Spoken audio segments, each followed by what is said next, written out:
Hassle-free boilers, FAQs. What do I do if my boiler is making a funny noise?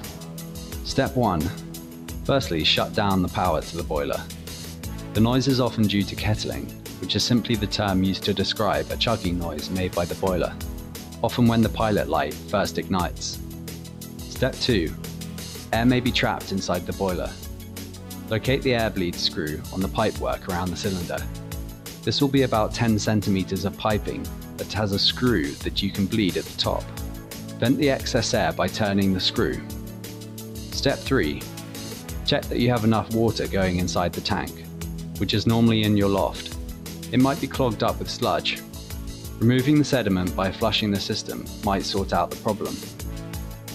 If you know you have a pressure system, check the pressure is at the right level.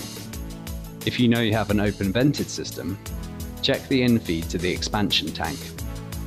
At Hassle-Free Boilers, we take care of all the maintenance and repairs to your boiler 24/7, 365 days a year, and we'll replace your old boiler with an A-rated Valent Ecotech boiler with no upfront cost and no deposit.